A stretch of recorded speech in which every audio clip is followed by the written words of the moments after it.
Today, you're gonna find out the best and worst characters in Mortal Kombat 1. That's right, baby, it's time for the definitive tier list, and in preparation for this video, I've watched a bunch of tournaments, and I've also been reviewing other tier lists from pro players and online warriors. And finally, I've also done a thorough examination of every single character myself in training mode. And as a result, I could not be more prepared for this tier list. But as you all know, I love making these videos interactive, so post in the comments what your definitive tier list looks like. And without any further ado, let's begin. Starting off with the top 5. And real quick, listen up, okay? These characters are basically exchangeable. Or in other words, any of these characters could defeat the other one because they're all super strong. So don't freak out over who's number 1 or who's number 3 or even number 5 because they're all really good. Put simply, these characters are who you want to watch out for, okay? Because they're scary. First up, we have Kenshi, to nobody's surprise. On paper, this guy is the best character in the game. However, there's a stipulation. You have to be really fast with a controller to make this character work, because his best combos are not easy to do. And I'm gonna be honest with you, he's tied with Baraka. Baraka's not in second place, okay? They are tied. And that's for several reasons. Baraka's damage is just as good. He's also just as good at whiff punishing, he's very fast, and he breaks armor just as easily, and he brings 50/50s to the table. And you might argue, well, the overhead is reactable, sure, but it's also safe on block, so it's a really good overhead. Baraka is no joke in this game, he is terrifying. The fact that his low mix-up breaks armor, and his armor attack can be made safe with Cyrax, and the fact that Cyrax is his best cameo partner is so terrifying. This character does like 45% damage with every combo, and he's safe, and he gets in super easily, and he can whiff punish, he's nuts. Next up we have Raiden, and if you don't believe me, then watch Ninja Killa. This character deletes your health bar, he's got really good hit confirms, and when paired with Jax, he has setups that are almost impossible to escape. His zoning and counter zoning is also crazy good. Raiden's got a bit of everything. He's just a super solid character. And then next up we have Johnny Cage, but just like Kenshi, there's a stipulation. You must be really good at managing your cameos, because once Johnny Cage activates his showstopper, he becomes just the best character in the game. Like, hands down. Best damage, safe on everything, gets in for free, invincible to so many things. Once you activate star power, Johnny Cage becomes the best character, and as a result, you must be really good at managing your cameos. And also, Johnny Cage had a bit of a stealth nerf. Believe it or not, his nut punch is 2 bars now. It used to be 1 bar in the beta, now it's 2, so a bit of a stealth nerf. And then finally at number 5, we have Melina. This character is the whiff punish queen. She has really good damage, and she locks down the sky super well too. Or in other words, this girl can combo from anywhere. Doesn't matter where she hits you on screen, she can get a full combo, which is just terrifying, and the combos hurt a lot. And then on top of that, she does have mix-ups. If your opponent does not study Melina, they're gonna get caught low. They're gonna get caught overhead because she has them in her strings. But next up, it's time for the crazy good category. We got Garrus.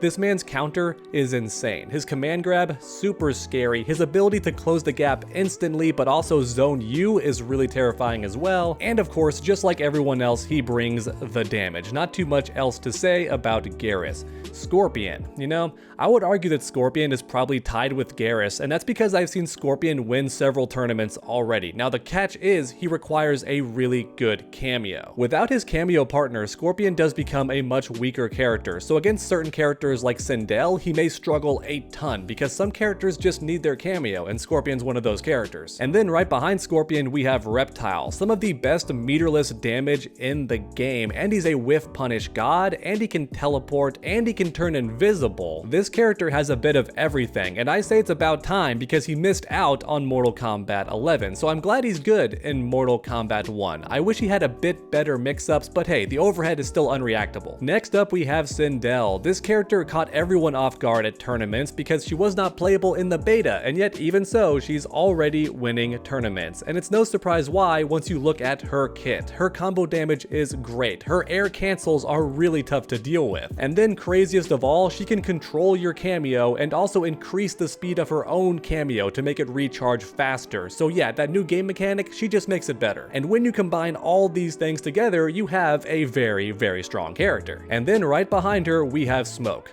Online, this character is in top 5. I'm just gonna say it. Online, his overhead is almost impossible to react to, but at a tournament, it's a bit easier to see coming. Even so, when teamed up with Cyrax, it doesn't matter because every mix-up becomes safe on blocks. So lows, overheads, overheads into lows, lows into overheads, he's got it all. A teleport that punishes everything, a vapor that goes through any projectile, and then finally, if you master his vapor cancels, he's got really good pressure and his combo damage is up there as well. It's not crazy, but it's slightly above average, which is what you want. Yeah, in summary, Smoke is no joke. He's a really strong character, especially online. I'd put him top 5 if you're fighting online. You know what, real quick, Scorpion's gonna go right here, just right there. And then finally, for the last character in this tier, we have Liu Kang. This guy's pretty much good at everything except mix-ups, but with the right cameo, you can kind of alleviate that issue to an extent, because online, things are much tougher to block. Scorpion's overhead, Goro's overhead, way harder to see coming, but at a tournament where there's no lag, you can definitely react to the cameo character, or in other words, Liu Kang still does not have mix-ups, even with the cameo partner. That being said, he can do everything else super well. He can zone, he can counter zone, his damage is crazy high too, just like the top 5 characters. And then finally, for the cherry on top, he's got really good footsies, he can whiff punish pretty much anybody, and his frame data in general is decent. Next up, we have the really strong tier. These characters are still really good, make no mistake. If you lose with this character, it's your fault. They just require a bit extra work. There's a few more steps to their gameplay. Ashura is first up. This character can whiff punish anybody, and it makes sense because she has a sword. And if you change her stances correctly, you're also getting some really good damage. In fact, her default damage is also pretty good. However, all that said, she's not very good at a distance. Her projectile has some wind up. She does not have a super good teleport unless she changes stances, and even then, you can kind of punish it if you have a good eye. But once again, make no mistake, Ashura is great. She's a really good character, but she's just not super strong. Right behind her, we have Kung Lao. I have not seen much of this character at tournaments, but when I do see him, he's doing some really cool stuff. Good damage, great mobility. That dive kick seems to recover instantly on landing if he misses. Kung Lao seems like a very solid character, very aggressive, good combo damage, dive kick's amazing, like he's good at getting in and doing some pain, so he's good at that. Then we have General Shao. In fact, I'm going to put him in front of Kung Lao. General Shao is such an interesting character thanks to the cameo system, because without a cameo, Shao Kahn's just a slightly above average damage character who's good at whiff punishing with certain moves, but he doesn't have any mix-ups or anything. However, once you pair him with the correct cameo, like Motaro for example, suddenly he has 50-50s, suddenly he's got way more damaging combos, suddenly his fatal blow is way better. And when you combine those elements with the fact that Shao Kahn is actually 2 different characters, and he can swap between them on the fly by dropping his axe, yeah, he's a really interesting character and very fun to watch at high level. But that being said, his damage is not as high as I expected. He can even buff his damage, and he's still not getting the damage that Melina or Raiden or Baraka can get, which I find kind of funny. Next up, we have Shang Tsung, and this character is still in his early learning phase, okay? He's experiencing some growing pains. I would not be shocked if in the future Shang Tsung is like way up here, but right now he's in really strong tier. Of course, Shang Tsung is a zoner, but then on top of that, he's never been better at turning into the opponent and stealing their abilities because there's no longer any startup to it or recovery when it wears off. It's instant. And then on top of that, he's got 2 forms by default that he can swap back and forth to whenever he wants to, so time will tell how strong that actually is. But as it stands right now, Shang Tsung is a crazy good zoner with really damaging combos, and if played correctly, he's also quite safe. And you know what? I think it's time for Rain. Rain might be the final character in this tier. Rain is also like Shang Tsung in the fact that he's tough to master, and I'm excited to see what people discover with this character. But as of right now, he's also the zoner slash keep away character, but he can do really weird, unpredictable teleports, and he's got a bunch of mix-ups in his strings. So when you combine that with certain cameo partners, he's really terrifying. I think Rain is going to be a dark horse in some of these tournaments because he's quite cool. However, he is quite slow, and I think that's what's holding him back right now. Players have to find out how to compensate for his lack of speed. You know what? I'm gonna go ahead and shove Reiko in here too. In the hands of a good player who can disguise his command grab, Reiko is terrifying. The guy's got really good normals, like shockingly good normals. His overhead is impossible to see coming. His armor attack leaves the opponent right in his face, and his parry can be situational but still useful against certain opponents. From what I've seen, his damage is nothing crazy, but it's good. Like, it's competitive damage, maybe slightly above average if you do the perfect combo. And then for some reason, his his projectile is also quite strong, hits multiple times, and can cover like the entire screen from a distance if you spend a bar on it. So Reiko's got pretty much everything covered. In fact, real quick, I think I'll put him in front of Rain. Even though I do see Rain at more tournaments, I think that on paper, Reiko's got more stuff working in his favor. He feels stronger at all distances. And then finally, we have the good category. Havoc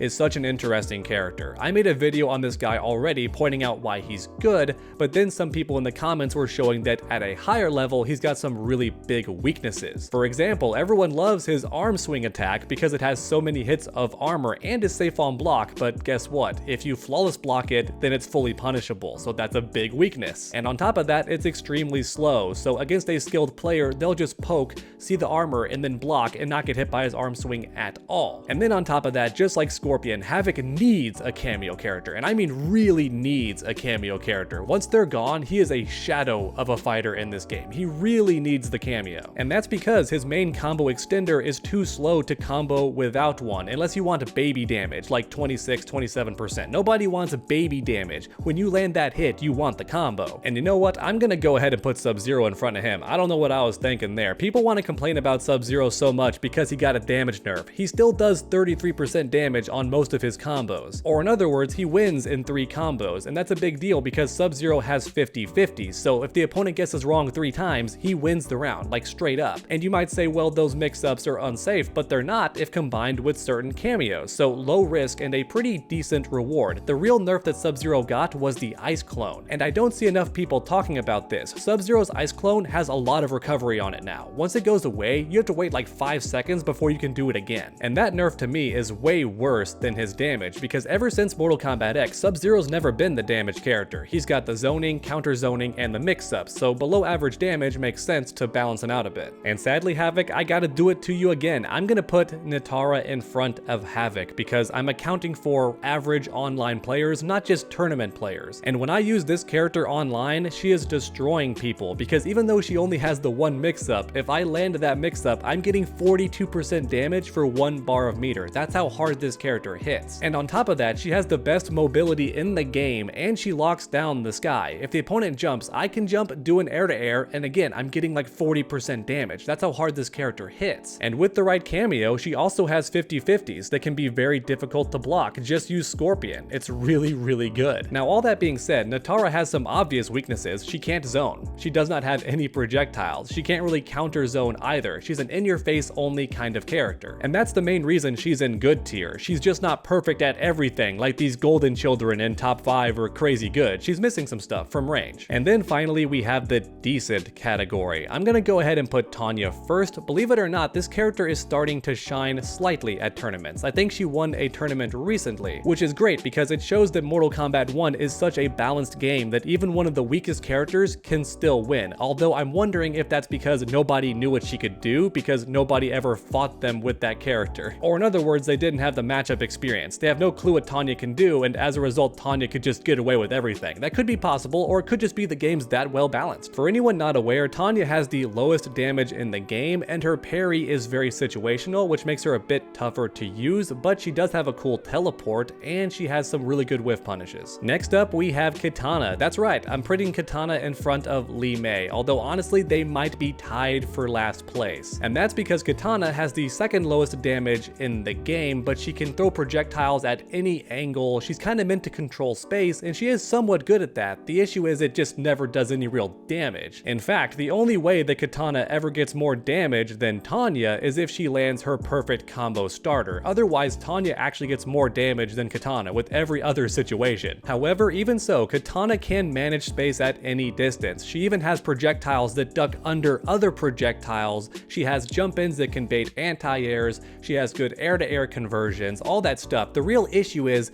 she has no mix-ups, and for some reason, in spite of that, a lot of her strings are punishable on block, and I have no idea why. I think NetherRealm messed up there. There is no reason for Kitana to be so punishable after so many strings. And then on top of that, it's death by 1,000 paper cuts. It doesn't matter how good you are at controlling space if you have to land 5 combos to kill the opponent, and that's what Kitana's dealing with here most of the time. But once again, she's not bad. She's still not bad. If you lose online with Kitana, that's probably still your fault, because this game is so well balanced, especially with cameos, that theoretically even Kitana can win, and I know because my buddy is a really good katana player, and he still beats me every now and then. And then finally we have Li Mei. Ugh, poor Li Mei. The real issue with this character is the opponent pretty much has to do something unsafe. Otherwise, she can't get anything going. She does not have any real mix-up. If the opponent just blocks low the entire time, she can't do much of anything, and even worse, she's forced to commit to that mix-up, and if the opponent blocks it, she's just dead. Now thankfully, her damage is actually quite good. In fact, it can be well above average, even meterless, but the issue is, how is she ever going to launch you? Just block low the entire time, wait for her turn to be over, and then just attack, and then force your mix-ups or your plus frames, all that stuff that she doesn't really have, and now suddenly she's struggling a bit. She's not terrible. You can definitely get wins with Li Mei. I was destroying people with Li Mei, and her lantern is really interesting at controlling the sky. That lantern pretty much says don't jump, and it's also good for meterless combo extensions, which is cool. Li Mei's not terrible, but I do kinda wish she had a bit something extra. Maybe she needs more plus frames. Maybe something of that nature, or even slightly more damage. Do something to make it so whenever she does land that hit, she just steals the opponent's life bar. That could be the solution, I'm not entirely sure. Oh, also her one overhead mix-up, you can flawless block, and I think also up block, and then just kill her. So her one safe mix-up is still death on block against a skilled opponent. Alright everyone, and here you have it, the definitive Mortal Kombat 1 tier list. Every character ranked from best of the best to worst of the worst. But once again, no character in this game is terrible. All of them can be made viable with the right cameo partner and a skilled enough player behind the controller. I hope this video was educational. I hope you enjoyed it. If you did, please leave a like down below. It really does help my channel out a ton. And then finish that combo by subscribing and ringing that bell. That way you never miss any future videos. Make sure to come back next time. And as always, stay underdogs.